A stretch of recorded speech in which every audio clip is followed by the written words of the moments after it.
Okay, welcome back to my channel. I seem to have found a nice bench where I can sit in silence and talk to you about the next book that I want to review, which is Michael Palin's Hemingway Adventure.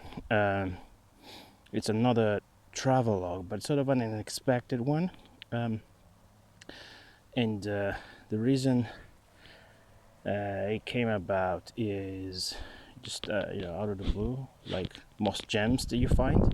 And I was just listening to Bill Bryson talking to some students about an almost frightening adventure he had flying on a propeller aircraft, one of those small, very small ones, over an isolated part of Kenya. And he was talking about, the safety aspect of all of that, which reminded me of somebody else who actually had survived a crash in pretty much the same part of Africa, that is Ethiopia, and that's right, Ernest Hemingway. So Michael Palin's book is an atypical one, at least as far as I know and as far as I understand, in that he basically travels the world trying to follow Ernest Hemingway. So he visits his birthplace, the place where he spent his summers. I think it was in Michigan. Then he travels to Italy, and he sort of leapfrogs all over Europe, Spain and France. And then, of course, the time spent in Ethiopia and then Cuba and then back to the United States. It's sort of divided in chapters. It makes it a very nice read. It's light, it's compelling, and it's interesting, especially if you don't know much about Hemingway, like I didn't know much about it, or you know something about him, but you've not necessarily heard about his life. So you've heard his novels, The Sun Also Rises, and all of the other ones, the Old Man and the Sea. But being the type of reader who I am, mostly interested in the real stuff and the real experience, I really found actually following Ernest Hemingway all over the world very interesting. And Michael Palin's style is compelling. It's very nice and very light.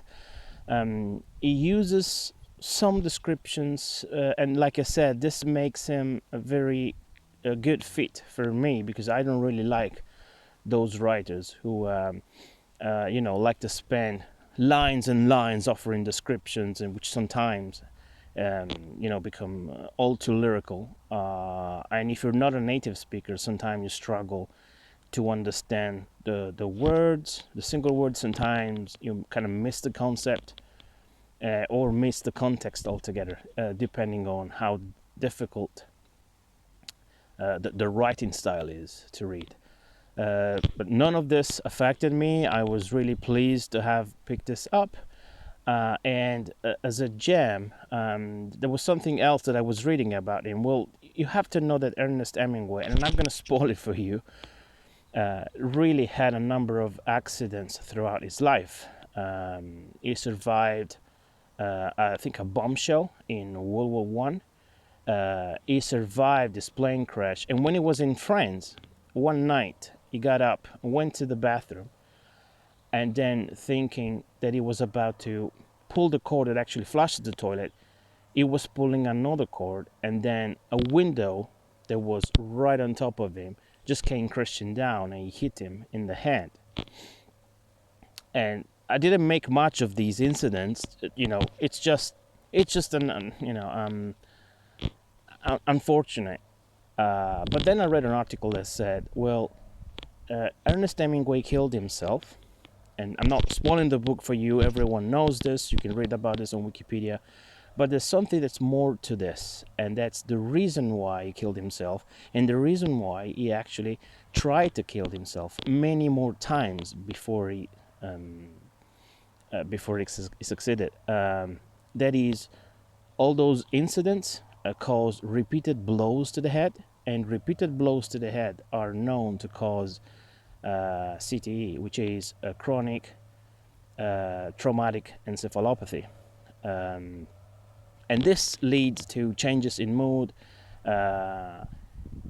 people becoming depressed and aggressive and developing all sorts of negative thoughts and feelings about themselves. Sometimes they want to hurt others, and sometimes they want to hurt themselves.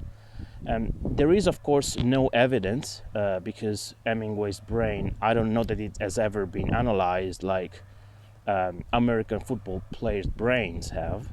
But this person who wrote the article was just speculating. Well, maybe all these accidents might have led to his state of depression in the final years of his life, and eventually what led to the suicide in Idaho in 1961 or two. Apologies if I got this wrong. Anyway, this is just a side story. I really encourage you to read this book, Michael Palin's Hemingway Adventure. You go with Michael Palin. He's a known British traveler,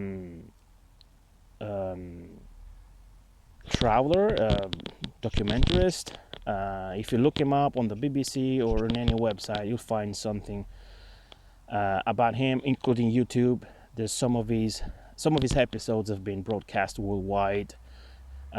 And he is one of the founding members of the Monty Python from Sheffield. So altogether, a really interesting writer and a really interesting topic. So I really encourage you to read this book. And thank you very much for putting up with me today. And I'll talk to you again very soon. Bye.